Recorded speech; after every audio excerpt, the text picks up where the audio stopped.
Psalm 3, a psalm of David, when he fled from his son Absalom.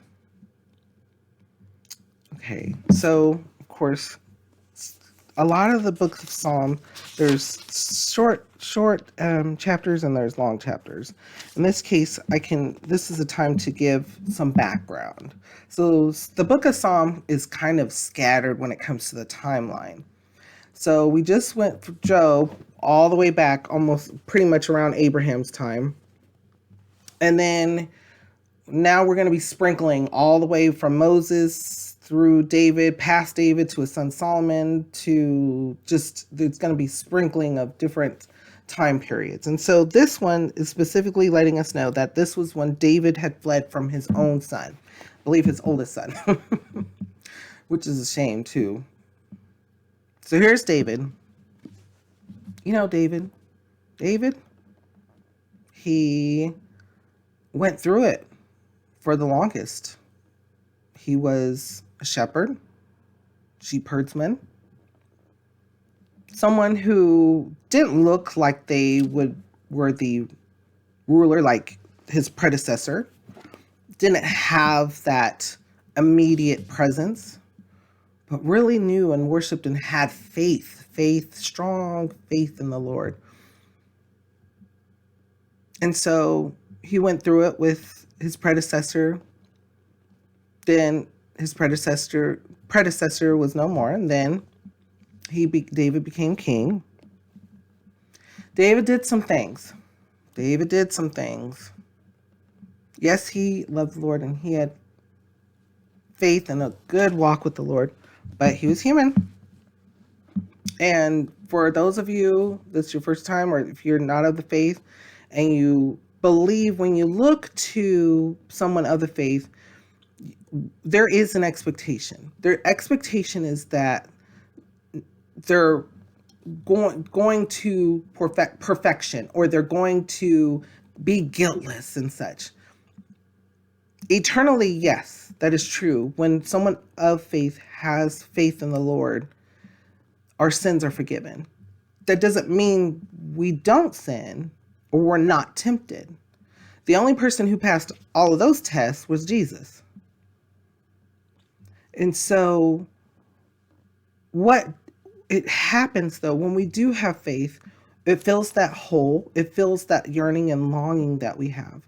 It also gives us a guide and hope. It also gives us a friend. It also gives us someone who we can turn to and lean on and understand. Even those who don't believe can still believe and lean in and lean on the Lord. I know, amazing, right? Amazing. It's just with faith and understanding that the Lord sent his son for us. And so what we see here is David. He has children. His oldest son was looking at being a royalty, being next in line, was at an age maybe where he had more friends and he had people that really respected him, and maybe even were telling him he should be ruler. Why not? Just take care of your dad, right? Just off him. And we see that even back then, even back then, the devil was tempting people. And Absalom was no exclusion to that. And so Absalom found it that maybe he could plan and scheme to go ahead and take the throne early. All he had to do was doing his father. And so it goes to show things that can happen in the human mind, especially when we're not focused on the Lord. It shows you how wicked we can be. It shows you how we can be tempted and then accept it and think that it's something that we can or should do. This can be taken a lot of different ways, especially bringing past to present. Do we see that?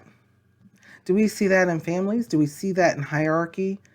I mean, you can look at it in families, you can look at that in business, you can look at that in any types of hierarchy where there's potentially a fight there. There's potentially a contest of who has the power and authority. And so when we take our focus off the Lord and take our focus off of giving him all power and authority and understanding that he has all power and authority and that he can provide for us and give us what we need and what we want. And understanding that when we take our eyes off of that, it can lead into other things such as this. Trying to forcefully take something that may not be ours, trying to override or overrule someone, or grasping for power. And that grasp, it just continues, because once you have the power, then you fear of losing it.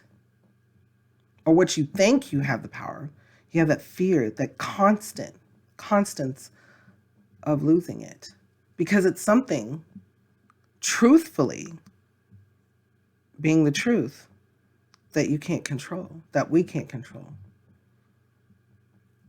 I know, woo, goodness gracious. Psalms is a lot. Just in that background of understanding. So David, here he is fleeing from his son, his oldest son, his life, and he is expressing to the Lord. Think about that. He's talking to his friend. He's talking to the person that he has faith in. That he always has had faith in. Think about that. What kind of thoughts or feelings come to your mind? How does it make you feel, and what does it make you think?